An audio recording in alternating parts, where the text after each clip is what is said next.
3월 종교인 새벽기도로 회로 하나님께로 예배드리겠습니다. 다 함께 찬송가 382장 찬송하겠습니다.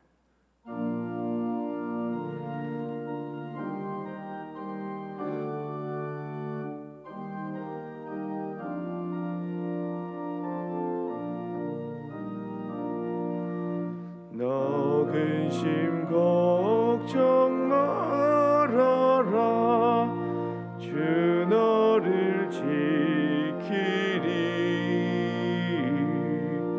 주 날개 밑에 거하라.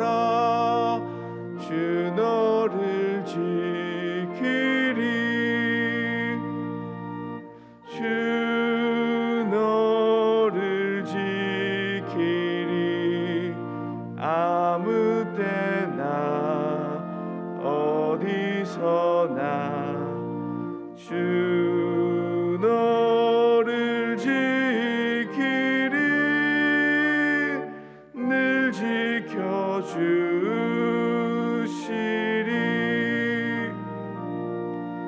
어려워 낙심될 때에 주 너를 지키리. 위험한 일을 당할 때 주 너를 지키리. 주 너를 지키리. 아무 때나 어디서나 주 너를 지키리. 늘 지켜주시리.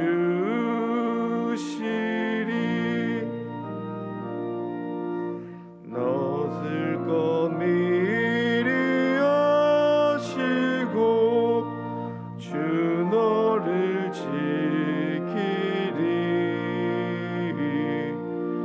구하는 것을 주시며 주 너를 지키리. 주 너를 지키리. 아무 때나 어디서나 주 너를 지키리. 늘 지켜주시리.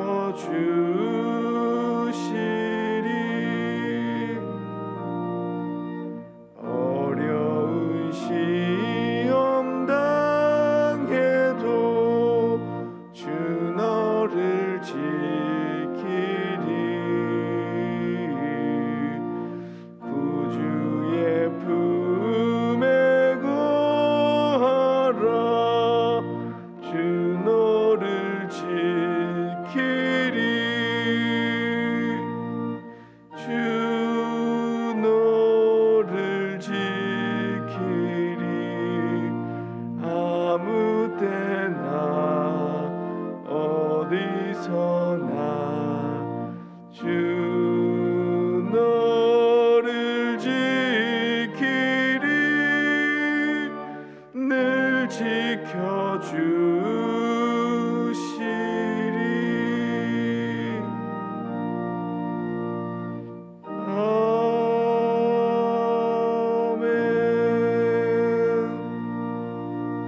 아멘. 이승환 장로님께서 기도하시겠습니다.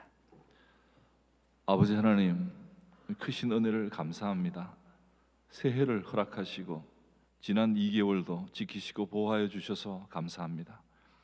한량없으신 은혜로 우리의 허물을 가리우시고 거침이 없으셨던 그 십자가의 보혈로 우리의 죄악을 씻으시니 우리가 이렇게 주 앞에 섰습니다.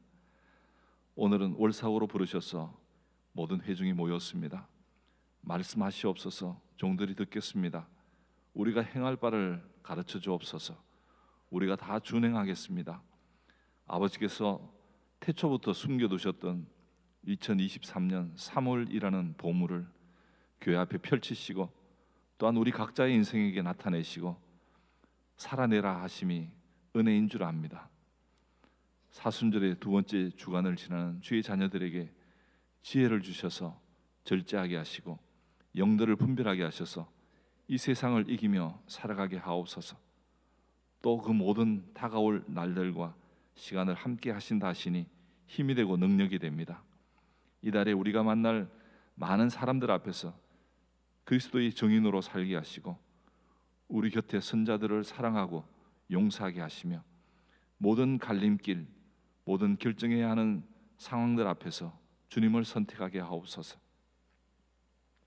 가정마다 들고 온 기도의 제목들을 주님 앞에 펼쳐 내려놓사오니 다 들어 응답하여 주셔서 다시 삼여 짊어지고 돌아가지 않게 하옵소서.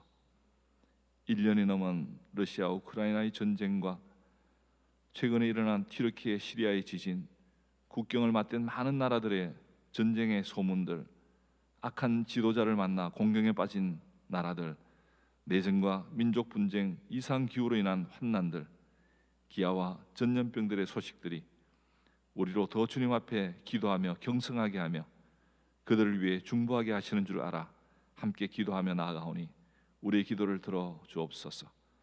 또한 이런 소식이 들려올 때마다 우리는 주님의 다시 오심을 떠올리며 자신들을 돌아보게 하옵소서. 이 땅에 대한 하나님의 섭리와 역사하심을 애써 부인하며 하나님께서 보호하시는 이 나라를 말살하고자 했던 일제에 항거하며 온 나라가 함께 일어섰던 3.1절을 기념하며 오늘 본교에서 행사를 가지며 하나님께 감사하는 예배를 올려드리고자 합니다. 주님 홀로 영광 받으시오며 그 시종을 주님께서 주장하여 주옵소서. 이제 이 시간 살아계신 우리 주 하나님의 말씀 앞으로 나아갑니다.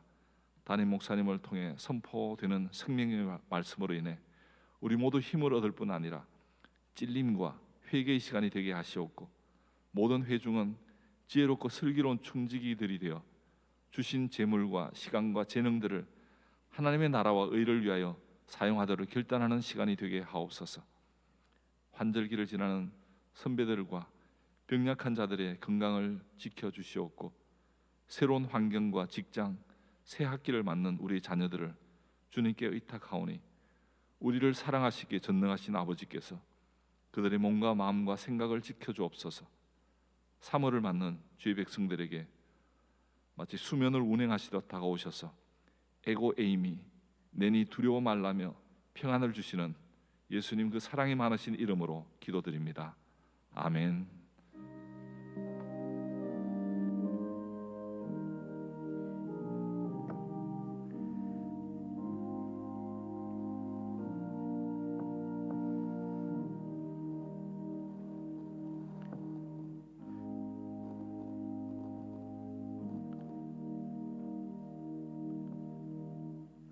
오늘 우리에게 주신 하나님의 말씀은 구약 성경 1044쪽 이사야 63장 7절에서 14절 말씀입니다.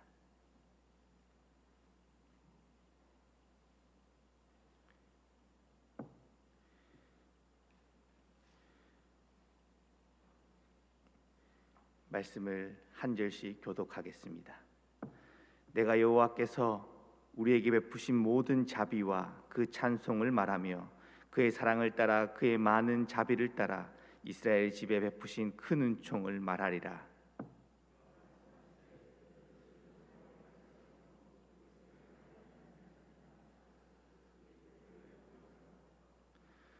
그들의 모든 환난에 동참하사 자기 앞의 사자로 하여금 그들을 구원하시며 그의 사랑과 그의 자비로 그들을 구원하시고 옛적 모든 날에 그들을 드시며 안으셨으나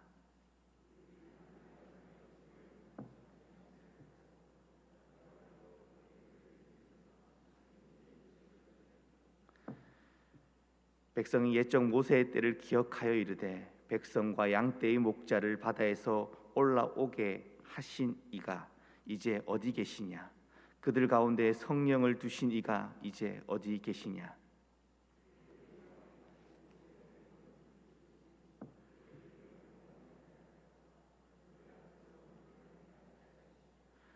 그들을 기품으로 인도하시되 광야에 있는 말같이 넘어지지 않게 하신 이가 이제 어디 계시냐. 여호와의 영이 그들을 골짜기로 내려온 가축같이 편히 쉬게 하셨도다. 주께서 이와 같이 주의 백성을 인도하사 이름을 영화롭게 하셨나이다 하였느니라. 아멘. 박창훈 담임 목사님께서 하나님이다라는 제목으로 말씀 전해 주시겠습니다. 헌금하신 가정이 있네요. 6가정이 주님 앞에 기쁜 마음으로 예물을 드렸습니다. 제가 6가정을 놓고 기도하겠습니다. 한 달을 하나님의 은혜 가운데 살았음을 인지하고 인식하고 감사하고, 또 우리에게 주어진 한 달을 여전히 하나님께 감사하는 마음으로 예물을 드린 6가정이 있습니다. 하나님, 사랑해서 하나님께 드리며 주님을 의지해서 하나님께 드리며 하나님이 우리의 전부라 하나님밖에 없습니다라는 귀한 마음으로 예물을 드리며 우리의 삶이 언제나 주님 안에서 늘 있기를 소망합니다 라는 그 마음을 담아 하나님께 감사하는 마음으로 예물을 드리오니, 이 가정들마다마다 기도하는 제목들이 응답되게 하시고 하늘의 신령한 복으로 언제나 가득 채워주시기를 소망합니다. 아무리 쉽지 않는 일들이 몰려온다 할지라도 하나님이 옆에 계시니 그 주님 의지하고 너끈히 이기게 하여 주셔서 언제나 이 가정들을 향한 하나님의 은혜와 은총이 늘 충만하도록 도와주시기를 소망합니다. 뿐만 아니라 이 자리에 있는 우리 모든 성도님들도 동일한 은혜를 허락하여 주셔서 주님으로 인하여 복되며 주님으로 인하여 늘 행복한 삶을 살아가게 역사하여 주옵소서. 모두를 축복하며 예수님 이름으로 기도합니다. 아멘.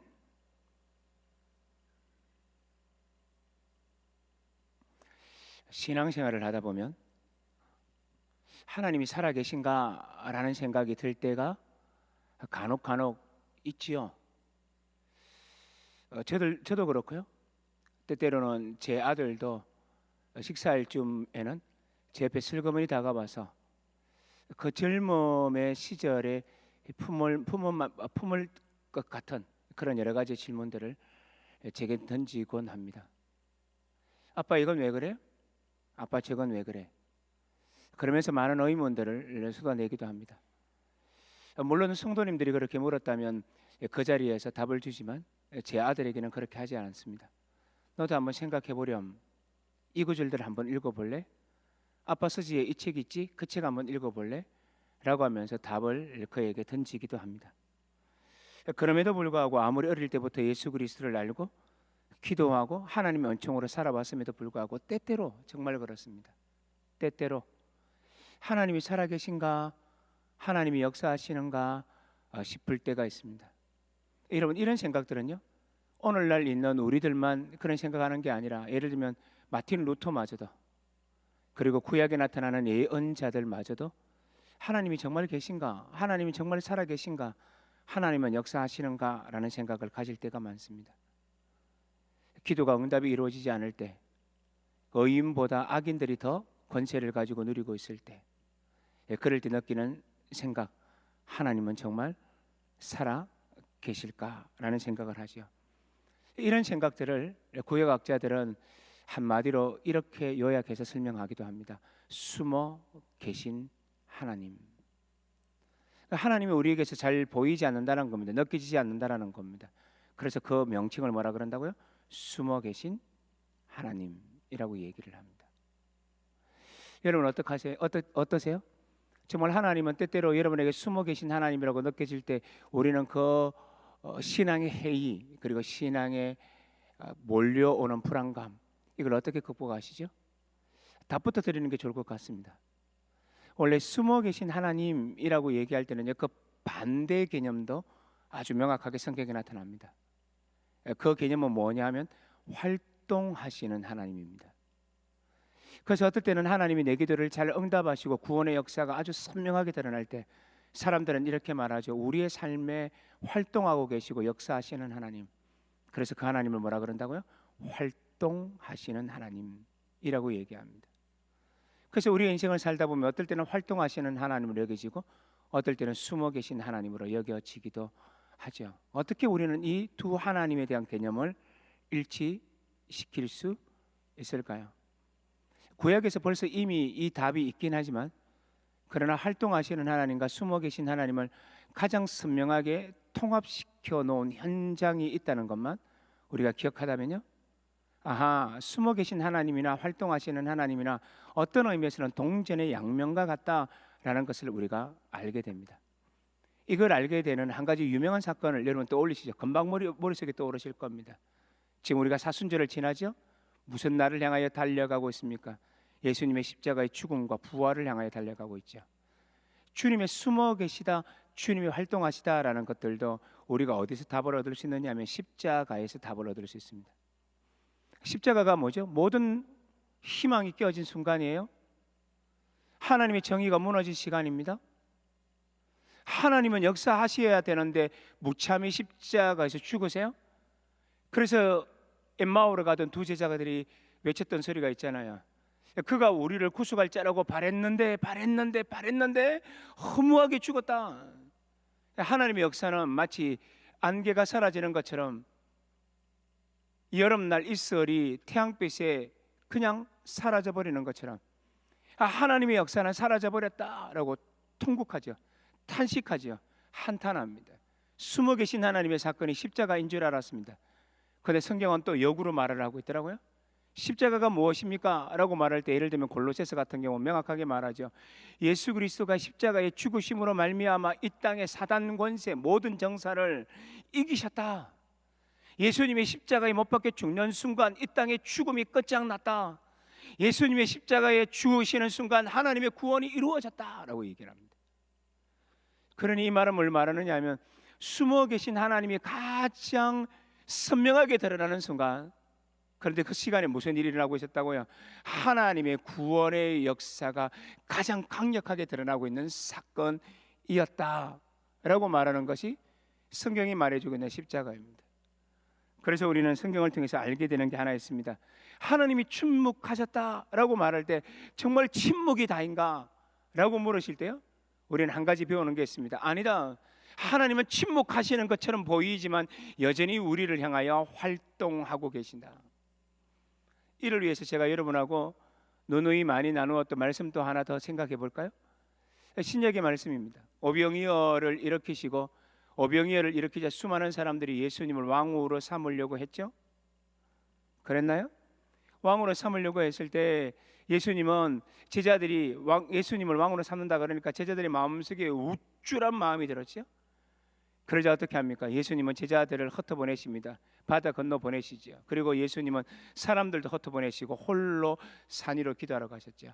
그때 문제가 생긴 겁니다. 어떤 거죠? 부재하시는 하나님, 그래서 숨어 계신 하나님처럼 느껴지는 제자들의 환경이 열리죠.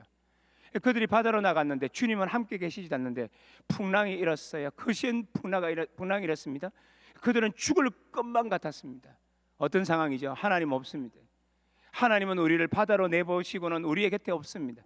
하나님은 어디 계시나? 왜 우리를 돌보시지 않는가? 무슨 얘기죠? 숨어 계신 하나님입니다.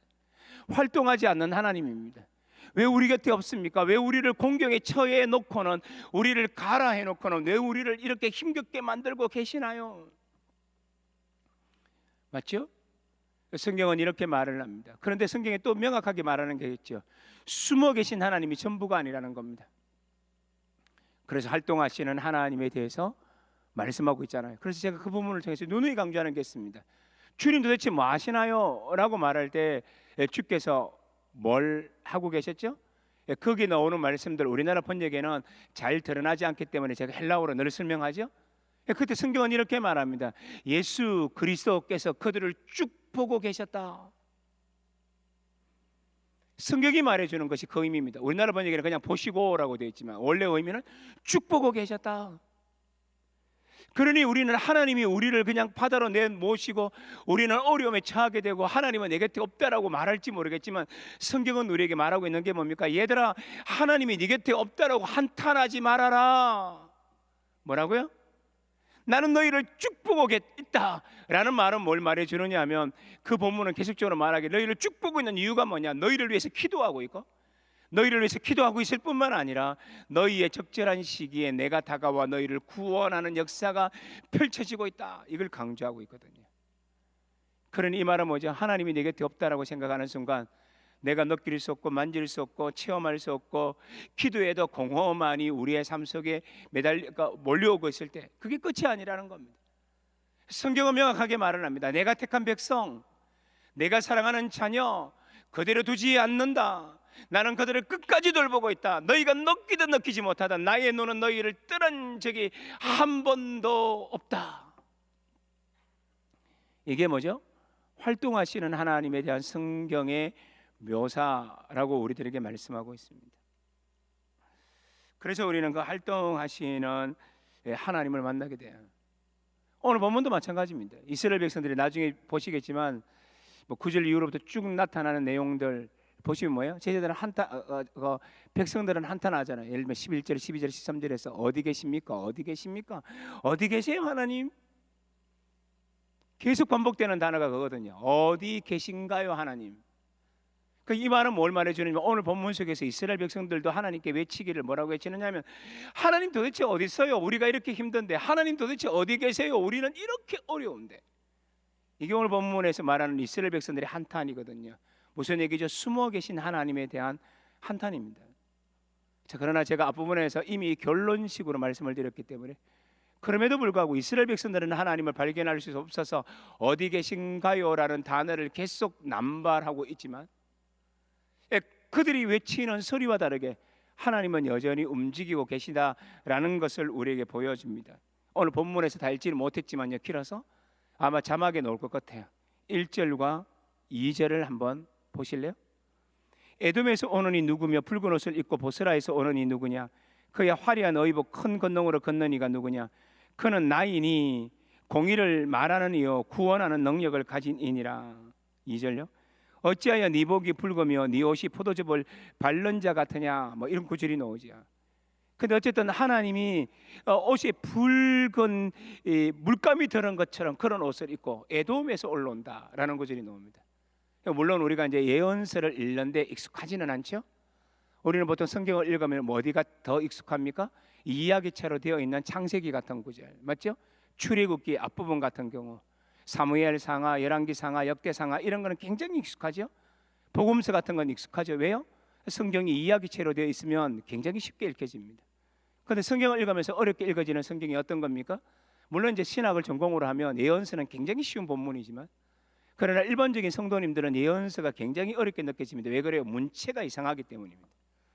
예언체의 문체들이 좀 어렵게 느껴집니다. 그래서 1절과 2절도 굉장히 어렵게 느껴지는데 그러나 내용은 어렵지 않습니다. 에돔에서 올라왔다.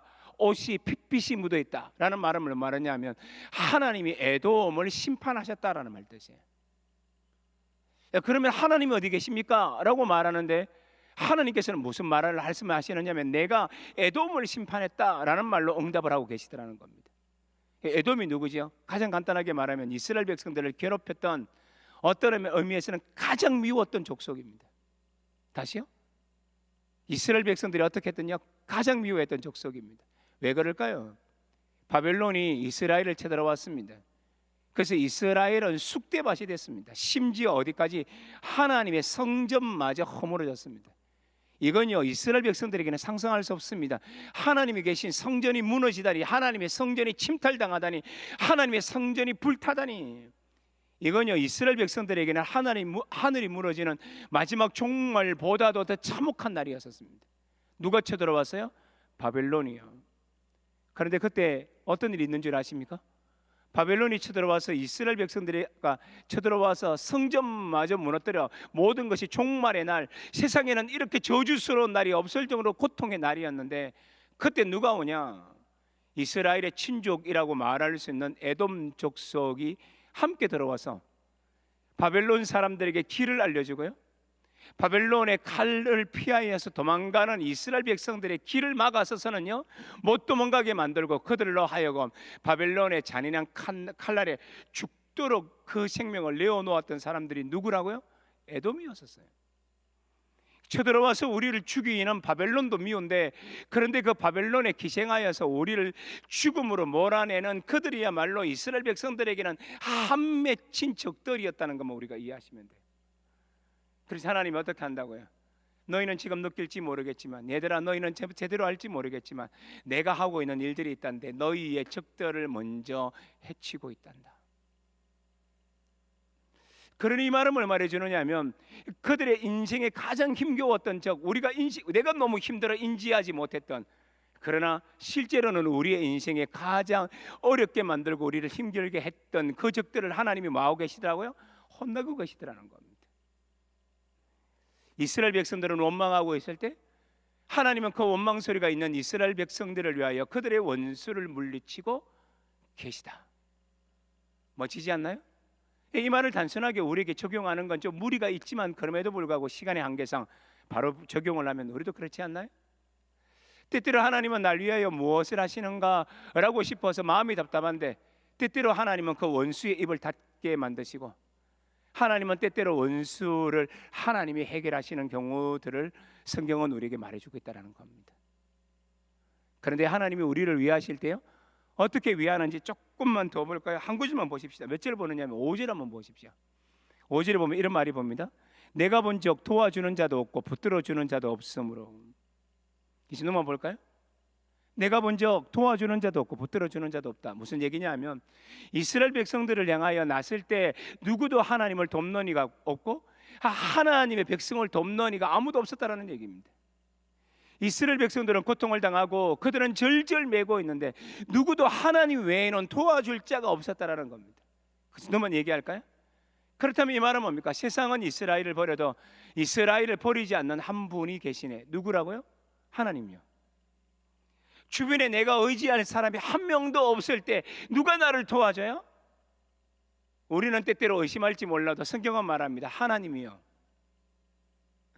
내 기도가 응답이 되지 않고 누구도 나를 도와주는 일이 없어서 나는 끝장났다 라고 싶을 때라도 성경은 뭐라 그럽니까? 아니야, 네가 느끼지 못해서 그러는데 너희의 기도는 반드시 응답이 되어지고 하나님은 너를 위하여 움직이고 계셔. 너를 사랑한 이는 하나님밖에 없으니 어떻게 하라고요? 하나님 의지하라는 것이 오늘 본문의 핵심이에요.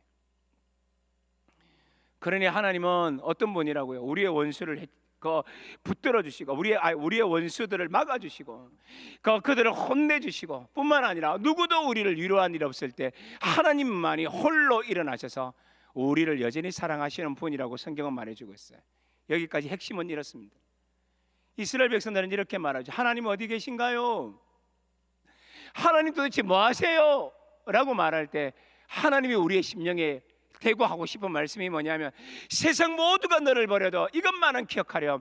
난 너를 여전히 사랑하며 지키며 너를 구원하기 위하여 활동하시는 하나님이란다.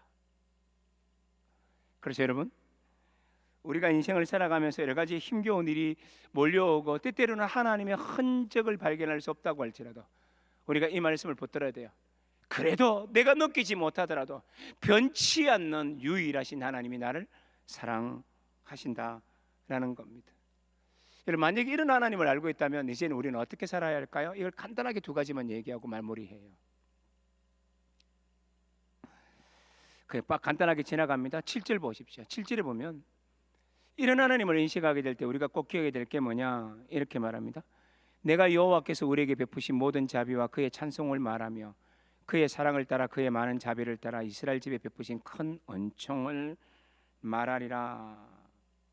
이 말하리라라는 말을 또 다른 의미로 어떤 뉘앙스가 있는 말로 이해하시면 되느냐 하면 기억하리라라는 말 뜻입니다. 그래서 그 기억한 그 하나님의 은총을 백성들에게 전하리라라는 이사야의 말일 수 있습니다. 그런데 이 말을 또 굉장히 쉽게 이해하죠. 이 말을 우리들에게 적용하면 어떤 의미입니까? 어려울수록 뭘 기억해야 돼요?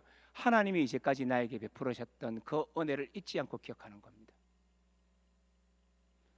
오늘의 힘겨웠던 것만 바라보는 게 아니라 그 옛날에 아름답게 나를 역사하셨던 그 하나님의 은혜를 끄집어내어서 그것 때문에 오늘을 의심하지 않는 겁니다. 여러분, 때때로 우리가 하나님의 은혜가 의심스러울 때 우리는 뭘 꺼내 들어야 돼요? 뭘 만나야 돼요? 뭘 추억해야 합니까? 신약의 백성은 두 가지가 있죠. 첫 번째는 뭐냐? 이때까지 여러분이 기도에 응답받은 거 생각하시면 돼요. 그러면요, 하나님을 떠나갈 수도 없고 하나님을 의심할 수도 없어요. 저희 가정 같은 경우뿐만 아니라 여러분 가정도 마찬가지겠지만, 제 인생, 여러분도 마찬가지겠지만요, 생각해 보면 하나님의 이때까지 역사하셨던 그 은혜를 생각하면 하나님이 없다라고 절대 말을 못한다는 겁니다. 그게 뭐예요? 객관적인 증거, 주관적인 증거죠. 내가 느낄 수 있는 하나님을 떠날 수 없는 이유입니다. 그러나 저는 한 가지를 더 얘기해야 될 것 같아요. 그보다 더 중요한 게 있어요. 우리가 이 얘기만 생각하면 그 하나님을 떠날 수 없는 이유, 그게 뭐죠? 십자가에 죽으셨다.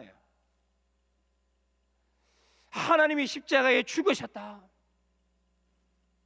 이거 하나 사실 때문에요, 우리는 하나님을 의심하지 않을 수 있어요. 맞죠? 그렇지 않나요? 우리가 의심이 될 때 하나님을 의심할 수 없는 이유가 뭐죠?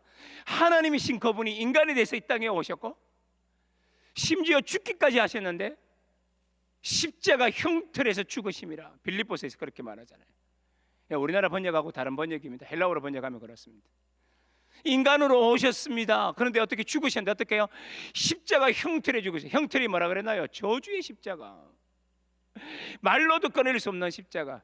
누가요? 하나님이. 누가요? 거룩하다 거룩하다 거룩하다라고 일컬음을 받았던 지극히 거룩하신 그 하나님이 가장 추악한 저주의 십자가를 죽으셨다네. 왜? 나를 위하여. 그래서 여러분, 우리가요, 어떠한 숨어 계신 하나님의 개념들이 자꾸 들어와 우리의 인생을 괴롭히면 그때 꺼내야 하고 그때 끄집어내어서 묵상해야 될 구절이 있다면 그게 뭐라고요? 두 가지라 말했죠. 하나는 주관적으로 기도의 응답, 이때까지 살아왔을 때 하나님이 역사하셨던 것, 그래서 그걸 잊을 수 없기 때문에 예수님 부인할 수가 없어요. 그러나 더 중요한 게 하나 있어요. 그 주관적인 것보다 더 중요한 건 객관적인 사실, 주님이 날 위해서 죽으셨다. 이거 하나지요. 제가 간단하게 얘기했고요. 그래서 우리는 뭐하냐? 주님을 기억하라. 내 삶에 역사하셨던 주님을 기억할 때 우리는 숨어 계신 하나님이라고 탄식할 때 이길 수 있다는 겁니다. 자, 이제 마지막으로 이 구절만 보고 마무리 빨리 할 겁니다. 그 다음에 두 번째는 뭐냐? 추억하는 것 말고, 기억하는 것 말고, 두 번째는 뭐냐? 이건 한번 따라해 보셔야 됩니다. 따라해 보십시오. 불평하지 않고, 한 번 더 크게 봅니다. 불평하지 않고 기도하기. 뭐 하지 않고요? 좋아요. 불평하지 않고 뭐 하기요? 예, 이 얘기를 여러분 마음속에 꼭 간직하게 하려고 따라해 보라 그랬습니다. 한 번 더 같이 해봅니다. 불평하지 않고 기도하기. 아멘. 여러분, 제가 아까 조금 전에 반복되는 단어가 있다 그랬죠? 그렇죠? 자, 11절, 12절, 13절 볼 겁니다. 자, 11절 보십시오. 백성의 옛적 모세의 때를 기억하여 이르되 백성과 양떼의 목자를 바다에서 올라가게 하신 이가 이제 어디 계시냐? 그들 가운데 성령을 두신 이가 이제 어디 계시냐? 앞에 11절에서 뭐라 그랬느냐면 이렇게 말하죠. 백성이 옛적 모세의 때를 기억하여 이르되, 옛날에 하나님이 역사하셨던 때를 생각하면서 말하기를, 그때 그 하나님이 어디 계시뇨? 어디 계시뇨? 이렇게 말하고 있다라는 겁니다. 그냥 바로 12절 갑니다. 다시. 그의 영광의 팔이 모세의 오른손을 이끄시며 그의 이름을 영원하게 하려 하사 그들 앞에서 물을 갈라지게 하시고, 13절, 그들을 기쁨으로 인도하시되 강야에 있는 말같이 넘어지지 않게 하신 이가, 같이 한번 들고요. 시작. 이제 어디 계시냐? 어디 계시뇨? 어디 계시뇨가 몇 번 반복돼요? 3번 반복돼요. 여러분, 이 단어를요, 두 가지로 해석이 가능합니다. 첫 번째는 뭐라고 해석 가능하냐 하면 불평의 언어. 이렇게 해석이 가능해요. 가능한 게 아니고 이렇게 해석해도 아무 문제가 없어요. 우리나라 뉘앙스는 이걸 조금 더 강조하고 있죠. 이렇게 해석하는 게 틀린 게 아닙니다. 맞아요. 그러나 이 본문 속에는 또한 우리는 어떤 단어나 어떤 문장을 언제든지 중의적 의미가 있잖아요. 중의적 의미. 국어 선생님들 아이들 가르치죠. 대학 입시할 때 이런 문제 가르치잖아요. 이 문장 속에는 또 중의적 의미가 있습니다. 그 하나는 뭘 의미하느냐면요, 이 다른 번역은 어떻게 번역하느냐면 기억하여 이르되라는 말을 조금 더 강하게 이렇게 번역하기도 합니다. 탄식하며 말하기를, 이렇게도 번역을 합니다. 그러니까 이 말은 뭐냐면 어떤 갈망을 가지고 기도하다라는 말로도 해석이 가능합니다. 그래서 여기서 말하는 기억하다라는 히브리 단어가요, 어떤 단어를 쓰느냐 하면 아즈키르라는 단어를 씁니다. 저는 이제 헬라어를 전공해서 히브리를 잘 못하지만 사전을 찾아봤습니다. 아즈키르라는 단어를 씁니다. 그러니까 이 단어를 써서 다시 조금 더 해석을 하면 어떤 뉘앙스까지 뽑아낼 수 있느냐면 추억하여 이렇게 말하기를, 이렇게 번역할 수 있습니다. 그러면 이 말은 뭘 말해주느냐면 갈망이 돼요. 어떻게 보면 이 단어는 불평의 언어인데 어떻게 다시 번역하면요, 이 말을 어떻게 번역이 가능하냐 하면요, 둘 다 맞는 말이에요. 그래서 중의적이라 그러죠. 하나는 불평하여서 말하는 말이 되지만 이 말을 다르게 또 번역하면 어떤 단어가 되냐면 추억하여서, 갈망을 회복하여서 하나님께 하는 얘기라는 겁니다. 그러니 이 말은 뭡니까? 어디 계세요 하나님, 어디 계세요 하나님, 어디 계세요. 하나님이라는 말은 불평의 언어를 뛰어넘는 뭐예요? 하나님을 향한 나의 마음을 드러내는 노래로 해석이 가능해요. 그래서 저는 이 본문을 해석할 때마다 이 중의적 의미 두 가지 다를 우리가 기억할 필요가 있는 겁니다.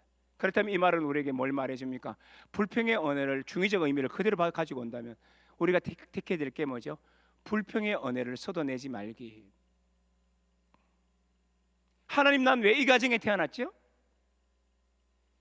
하나님, 내 인생은 왜 이렇게 돼야 되죠? 하나님, 왜 한국교회가 왜 이래야 되죠? 하나님, 뭐뭐는 왜 이래야 되죠? 라고 하는 그런 불평들을 어떻게 해요? 입에 씩 닫고 하지 말고, 남 탓하지 말고, 그 다음에 어떻게 하라고요? 하나님을 향하여 거룩한 생각을 가지고, 하나님, 이제 다시 한 번 더 바라고 원하오니 그때의 그 역사를 우리에게 주십시오 라고 말하는 갈망의 기도를 해석하셔야 돼요. 그렇다면 이것을 우리에게 적용하자면 저는 이 중의적인 의미를 연결해서 이렇게 말씀드리고 싶어요. 불평의 언어 뚝, 그리고요 하나님을 향한 열망의 기도를 드리라. 이것이 우리가 하나님이 숨어 계시다라고 느낄 때, 활동하지 않는다라고 느낄 때 우리가 간직해야 할 이야기입니다. 자, 마무리 끝났죠? 그래서 3월달을 맞이했을 때 우리도 그렇게 기도하는 겁니다. 하나님, 내 삶에, 우리의 여건 속에, 우리의 환경 속에, 이 나라 속에, 한국 교회 속에, 어떤 여러 가지의 세계 속에 우리가 불평할 일들이 너무너무 많지만, 저 사람은 왜 저래? 저 사람은 왜 저렇게 했을까?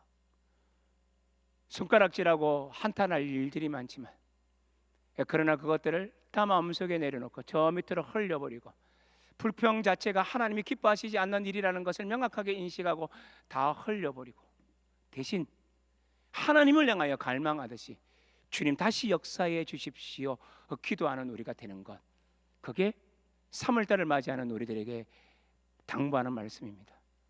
일제의 먹이가 되어서 고통 속에 있었을 때 이 땅의 선진들은, 이 땅의 많은 사람들은 불평을 택하지 않고 어떻게 할까요? 하나님, 하나님의 나라에 대한 열망을 가지고 그들은 외쳤다는 사실을 우리가 기억한다면 이 말씀이 우리들에게도 의미가 될 것입니다. 소망합니다. 하나님을 늘 기억하고 추억하고 내 삶에 역사하셨던 십자가와 기도의 응답을 늘 기억하고, 두 번째, 불평하지 아니하고 하나님께 열망으로 기도하는 우리가 되셔서 이번 한 달도 하나님의 은혜와 은총 속에 멋지게 살아가는 우리 모든 성도님들 되시기를 주님의 이름으로 축복합니다. 아멘. 주님, 이 땅의 모든 환경들과 여건들을 바라보면 불평할 수밖에 없는, 한탄할 수밖에 없는, 혀를 찰 수밖에 없는 일들이 우리 삶들 속에 산적하지만 하나님이 여전히 우리 가까이에 계시고 우리를 위하여 움직이고 계시고 원수를 하나님의 손 아래 해결하시고, 아무도 우리를 사랑하는 이 없을 때 하나님만 홀로 우리를 사랑하여 움직이심을 보여주신 그 하나님을 이제 우리가 추억하고 기억하고 불평 대신 하나님 앞에 열망을 가지고 기도하는 삶을 살아감으로 말미암아 어지러운 세상 속에 살만한 세상으로 바꾸어내는 삶을 우리가 살 수 있음을 알게 됩니다. 하나님, 이사야가 오늘 이 아침에 우리에게 들려준 말씀처럼 저와 우리 모두가 이렇게 살아가도록 역사하여 주옵소서. 십자가의 은혜의 대상이 나라는 것, 이제까지 기도의 응답으로 내가 여기까지 왔다는 것, 무엇보다 불평의 언어가 아니라 하나님을 향한 열망의 기도로 살아가게 되는 것, 이것을 주님이 우리를 향하여 말씀하심을 마음속에 간직하게 하셔서 이렇게 살아가는 한 달이 되도록 역사하여 주옵소서.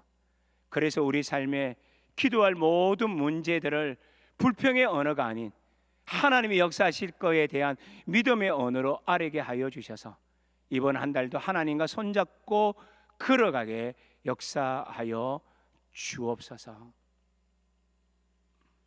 예수 그리스도의 놀라우신 은혜, 하나님 아버지의 무한하신 사랑, 성령님의 교통 감화 역사하심이 하나님의 역사를 늘 기억하고 불평하지 아니하며 기도로 달려가기를 소망하는 우리 모든 성도님들의 삶 속에 오늘 이설 3.1절 기념 예배뿐만 아니라 수요 2부 예배 위에, 그리고 이 나라 이 민족 위에, 이 땅에 고통당하는 모든 이들 위에 영원히 함께 계시기를 간절히 축원하옵나이다. 아멘.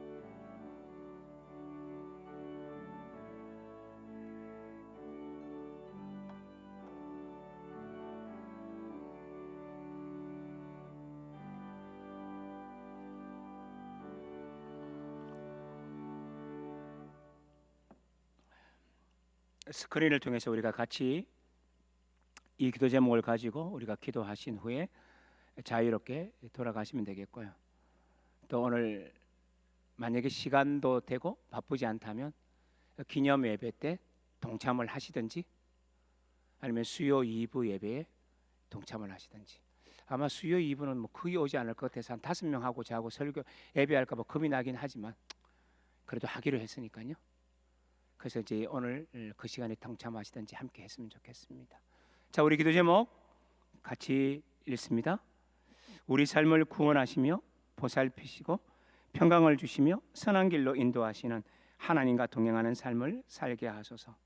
예수 그리스도의 십자가의 은혜와 사랑을 더 깊이 인식하고 마음에 아로새겨 블레스의 삶을 살게 하소서. 튀르키예와 시리아의 지진으로 절망과 고통 가운데 놓인 이들을 위로하시고 돕는 은혜와 소망을 공급하여 주소서. 이 땅에 가난하고 연약한 자들을 긍휼히 여기시고 하나님의 손길로 구원과 회복의 은혜를 베풀어 주소서. 담임 목사님을 비롯한 모든 교육자들, 직분자들에게 지혜와 능력을 공급하셔서 세상의 빛과 소금의 역할을 감당하는 교회를 세워가게 하소서. 이런 기도 제목들을 여러분 대략적으로 기억하시고 또 기도하시고 간절히 하시다가 자유롭게 집으로 돌아가도록 하겠습니다. 기도하시겠습니다.